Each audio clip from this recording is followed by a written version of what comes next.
Olá, turma! Eu sou a professora Valéria Borges e nessa videoaula nós vamos tratar das características da atmosfera terrestre.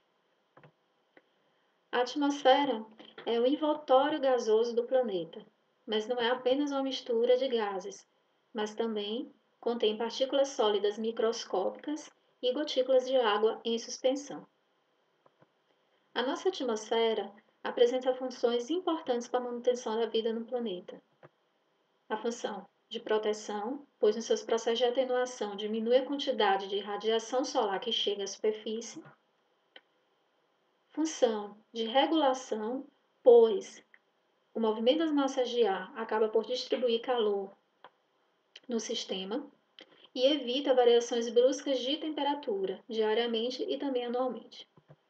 E a função supridora, fornecendo oxigênio para a respiração e gás carbônico para os processos fotossintéticos. A atmosfera é retida pela gravidade. O início da atmosfera se dá na superfície terrestre, porém não há um limite concreto para o fim da atmosfera, pois os gases vão ficando rarefeitos e se misturando com o espaço interplanetário. Pode chegar até 10.000 quilômetros, mas considera-se para fins didáticos que o limite superior da atmosfera, chamado topo da atmosfera, fica a 100 quilômetros de altura. Metade da massa atmosférica encontra-se nos primeiros 6 km de altura. E aqui na figura vemos que nos 20 km acima desse limite está os outros 48% de massa atmosférica. Então, 98% de toda a massa da atmosfera encontra-se em apenas 26 km de altitude. A atmosfera pode ser estruturada, dividida em camadas, a partir da variação da temperatura do ar com a altura, que nós chamamos do gradiente vertical de temperatura. Matematicamente, o GVT é dado pela diferença da temperatura em duas altitudes, T2 menos T1 dividido por A2 menos A1. A temperatura entra em graus Celsius e a altitude em quilômetros. Vejamos esse exemplo prático. A temperatura do ar medida na superfície, a 125 metros de altitude, foi 23 graus e meio.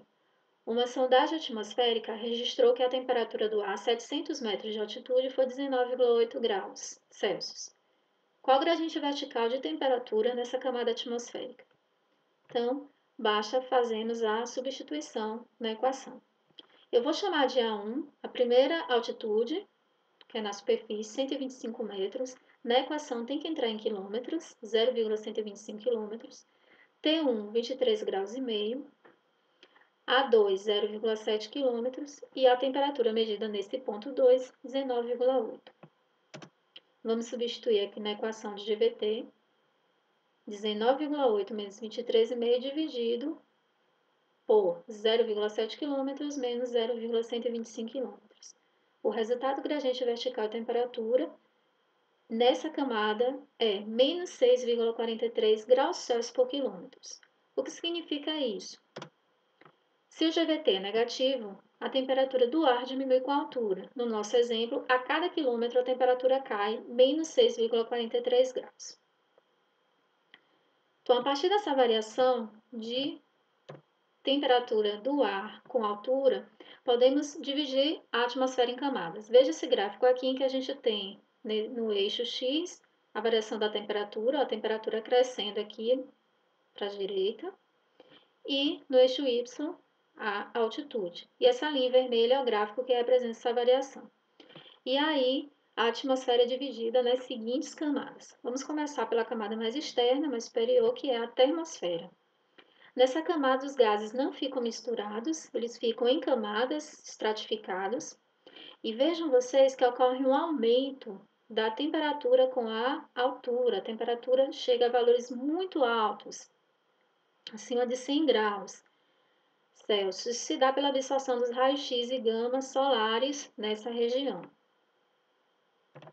Em seguida, a gente tem a mesosfera, cujo topo dela é chamado mesopausa. Na mesosfera, a temperatura diminui bastante com a altura, veja aqui a posição do gráfico, porque é uma área de gases muito rarefeitos. Em seguida, vamos para a estratosfera, cujo topo é a estratopausa. Nessa região, o gradiente vertical da temperatura é nulo, tá vendo? A temperatura não aumenta com a altura. E na estratosfera, se a gente vê, a temperatura aumenta com a altura. Isso se dá pelos processos de absorção da radiação ultravioleta pelo ozônio. Então, essa é a região da atmosfera que tem a máxima concentração de ozônio, e é aí que essa absorção da radiação UV acontece. E, por fim, a troposfera, que é a camada mais importante, que é a camada onde nós estamos. O topo da troposfera é a tropopausa, que também tem um GVT nulo. Na troposfera, a temperatura diminui com a altura, e é nessa camada que acontecem todos os fenômenos meteorológicos relevantes. Formação de nuvens, precipitação e todos os movimentos que são mais importantes para nós, principalmente em agrometeorologia. O atrito dos ventos com a superfície é muito grande e ela vai até 15 km. Agora vamos falar sobre a composição química da atmosfera.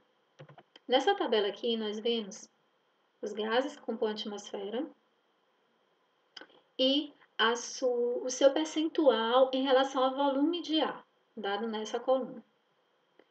Nós podemos dividir os gases da atmosfera em gases chamados permanentes ou variáveis. Os permanentes são aqueles cuja concentração não varia até 90 km de altura. Então, a concentração desses gases é a mesma em qualquer ponto da superfície terrestre, na atmosfera acima de qualquer ponto da superfície. Esses gases são os principais: nitrogênio, oxigênio e argônio. E veja que esses três são os gases que praticamente compõem toda a atmosfera. O nitrogênio e o oxigênio juntos compõem 99% do volume do ar atmosférico. Os gases variáveis, apesar de ter uma baixa concentração, eles são muito importantes na dinâmica energética da atmosfera. Os principais deles são o vapor d'água, dióxido de carbono, metano e também o ozônio. Então, vamos falar um pouco de algum desses gases agora. Vamos começar com o ozônio. O ozônio, como vocês sabem, é o gás responsável pela absorção da radiação ultravioleta. E é muito importante esse processo, porque a radiação ultravioleta é a que mais carrega energia, daquela que penetra na atmosfera. E se ela chegasse com toda a quantidade que chega na atmosfera na superfície, haveria uma série de problemas para os seres vivos. Para nós, já sabemos que a radiação acaba por interagir com a célula e causar câncer, mas também problemas na parede celular dos vegetais também. Então, o ozônio tem esse papel de absorver a radiação ultravioleta. E essas reações são explicadas pela teoria fotoquímica de Chapman. Como é que isso acontece? Lá na estratosfera, a radiação ultravioleta, ao incidir sobre as moléculas de oxigênio, O2, é capaz de quebrar essa molécula em dois átomos de oxigênio. Esses átomos livres de oxigênio, junto com uma molécula de oxigênio, podem formar então o ozônio, que é o O3. Essa é a formação natural do ozônio. E a destruição natural do ozônio também se dá pela presença da radiação ultravioleta. Essa radiação consegue quebrar o ozônio novamente em O2 e o oxigênio livre, que podem se juntar a formar ozônio, e essa dinâmica vai acontecendo continuadamente. Nesse processo, vejam que a radiação ultravioleta ela entra como energia, portanto é absorvida, tanto para a formação quanto para a destruição do ozônio, e por isso que essa radiação não chega em potencial aqui na superfície. Vocês já devem ter ouvido falar também do chamado buraco da camada de ozônio, que é uma região na atmosfera, especificamente no Polo Sul, onde se verificou uma diminuição grande da concentração de ozônio a partir da década de 80. Então, os cientistas verificaram isso aqui, ó, vejamos lá. Em 1979, vejam aqui como é que estava a situação da concentração de ozônio. Na legenda, a concentração de ozônio aumenta do violeta para o vermelho. Em 2010, percebam que aqui sobre a região do Polo Sul, os tons de violeta e azul são predominantes, mostrando que a concentração hoje é bem menor do que no fim da década de 70. A que se deve isso? Os cientistas descobriram que esses chamados clorofluorcarbonetos, os CF6, que são gases usados em sistemas de refrigeração, usados em dispositivos spray, também na indústria para a fabricação de isopor, por exemplo, eles na estratosfera acabavam interagindo com essas reações do ozônio e destruindo o ozônio. Vejam só. Na estratosfera, sob a ação da radiação ultravioleta, o CFC é destruído e libera o cloro. O cloro é altamente reativo. Na presença de ozônio, o cloro acaba por facilitar a quebra dessa molécula de ozônio, atraindo para si um oxigênio e deixando livre uma molécula de oxigênio. Por sua vez, ao encontrar um oxigênio livre, o cloro acaba liberando o seu oxigênio e volta a ficar um íon livre para participar mais uma vez de reações quebrando o ozônio. Então, é nesse processo aqui que aconteceu a diminuição da concentração de ozônio na atmosfera, o que é muito prejudicial pelo aumento da incidência de radiação ultravioleta na superfície.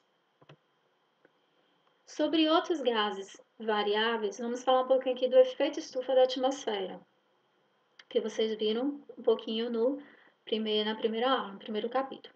Então, por que chama efeito estufa? Vamos aqui ver o que acontece dentro de uma estufa que muitos de vocês já conhecem. Então, a estufa, que é feita de vidro ou plástico, é transparente à radiação solar. Então, ela deixa a radiação solar penetrar.